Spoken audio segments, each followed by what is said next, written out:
Sanctus, Sanctus, Sanctus Dominus Deus Sabaoth. Salam jumpa kembali saudara-saudariku yang terkasih dalam Tuhan kita Yesus Kristus.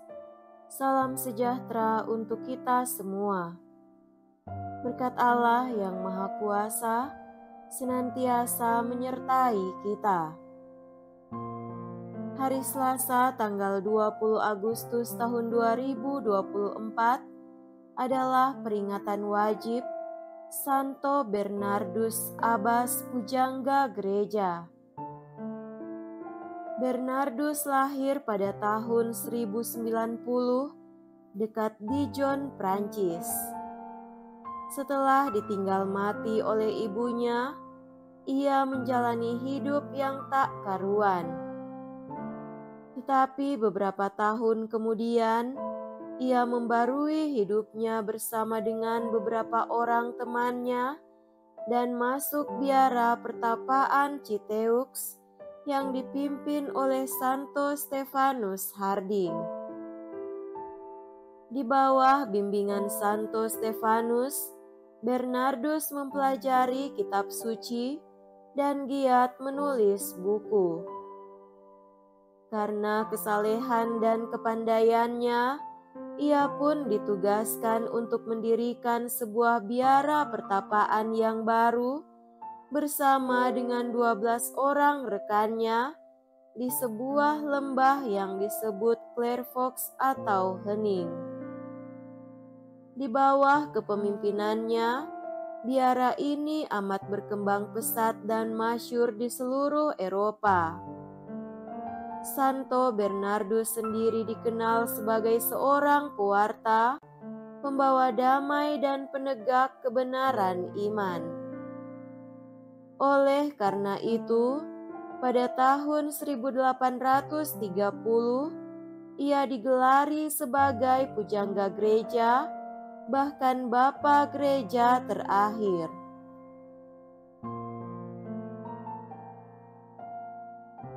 Marilah kita mendengarkan dan merenungkan bacaan-bacaan kitab suci. Dalam nama Bapa dan Putra dan Roh Kudus. Amin. Bacaan pertama dari Nubuat Yehezkiel bab 28 ayat 1 sampai 10.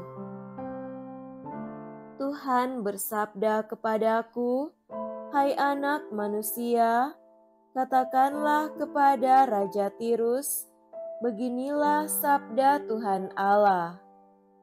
Engkau telah menjadi tinggi hati dan berkata, Aku ini Allah. Aku duduk di tahta Allah di tengah-tengah lautan. Padahal engkau itu manusia, bukan Allah, walaupun hatimu menempatkan diri sama dengan Allah. Memang hikmatmu melebihi hikmat Daniel.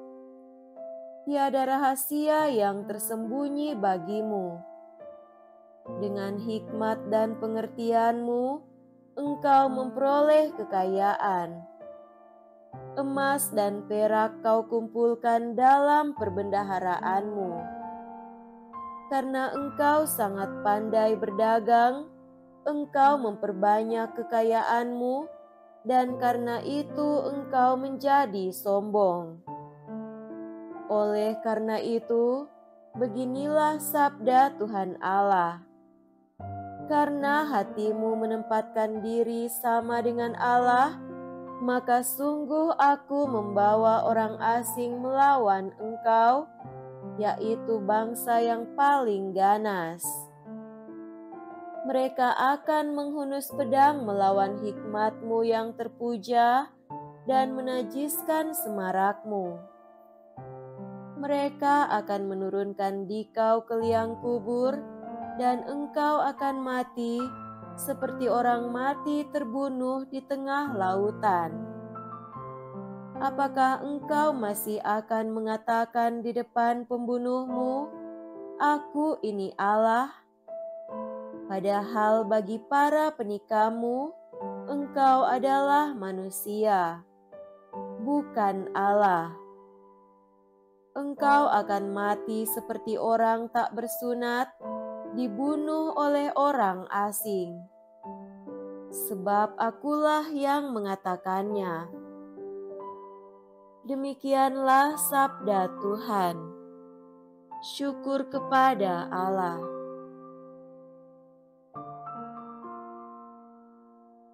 Semoga Tuhan beserta kita sekarang dan selama-lamanya.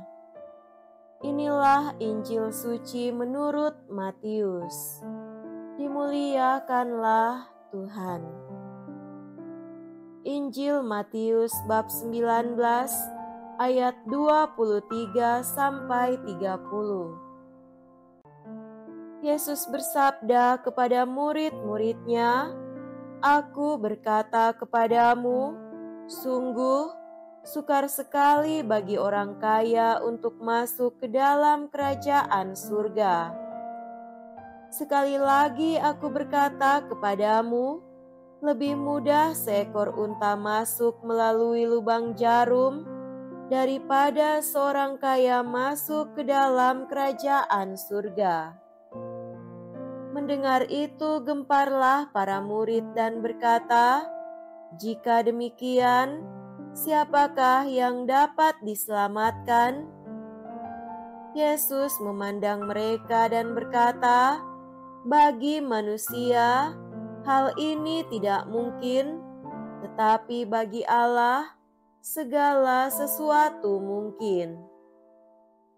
Lalu Petrus berkata kepada Yesus, "Kami ini telah meninggalkan segala sesuatu dan mengikuti Engkau. Jadi apakah yang akan kami peroleh?" Kata Yesus kepada mereka, "Aku berkata kepadamu, sungguh pada waktu penciptaan kembali, apabila Anak Manusia bersemayam di tahta kemuliaannya, kalian yang telah mengikuti Aku akan duduk juga di atas 12 tahta untuk menghakimi ke-12 suku Israel. Dan setiap orang yang demi namaku meninggalkan rumahnya, saudara-saudarinya, bapa atau ibunya, anak-anak atau ladangnya, akan menerima kembali 100 kali lipat dan akan memperoleh hidup yang kekal. Tetapi banyak orang yang terdahulu akan menjadi yang terakhir, dan yang terakhir akan menjadi yang terdahulu." Demikianlah sabda Tuhan. Terpujilah Kristus.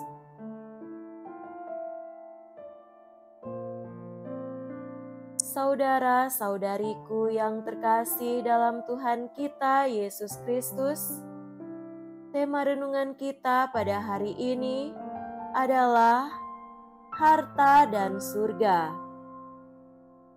Harta kekayaan bisa menjadi sarana berkat untuk mereka yang berkesusahan. Namun harta kekayaan dapat menjadi bumerang bagi pemiliknya jika disimpan hanya demi kepentingan diri sendiri. Jadi, benarlah pepatah yang mengatakan, bijaklah dalam menggunakan harta kekayaan.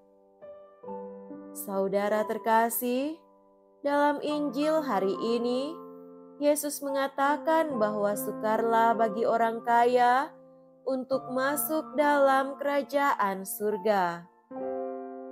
Apa maksud dari perkataan Yesus ini? Tuhan tidak pernah melarang umat-Nya untuk mencari nafkah sehingga menghasilkan harta untuk mempertahankan kehidupannya. Namun yang dilarang oleh Tuhan adalah harta yang didapat hanya untuk disimpan demi diri sendiri saja.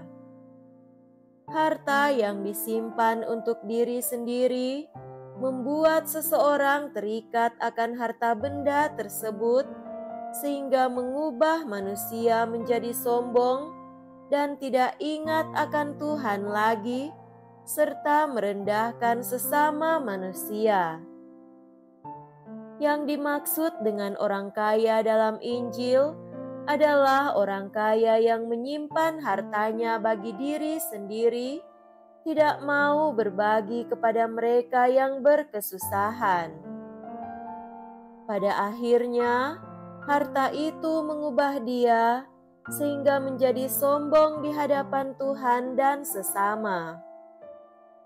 Bagaimana dengan mereka yang berani meninggalkan segalanya bagi Tuhan?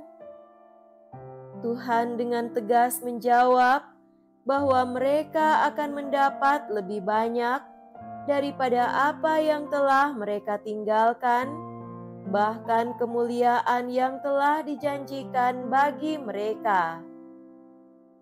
Saudara-saudari yang terkasih, harta kekayaan adalah sarana, bukanlah tujuan.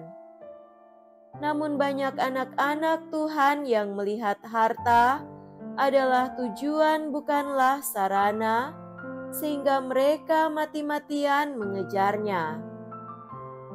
Banyak anak-anak muda yang mengorbankan kesehatannya hanya demi mencari harta duniawi, namun lupa mencari harta surgawi. Tuhan mempersilahkan kita mencari harta di dunia sebagai sarana untuk keberlangsungan hidup. Namun, yang tidak diinginkan oleh Tuhan, yakni jika kita terikat dengan harta tersebut. Bagi kita yang berkelimpahan dengan harta, berbagilah dengan saudaramu yang berkekurangan. Dengan demikian, kita akan terbebas dari ikatan harta duniawi dan menjadi sumber berkat bagi orang lain. Tuhan pasti memberkati orang yang senantiasa memberi dengan sukacita. Semoga demikian. Amin. Dalam nama Bapa dan Putra dan Roh Kudus. Amin.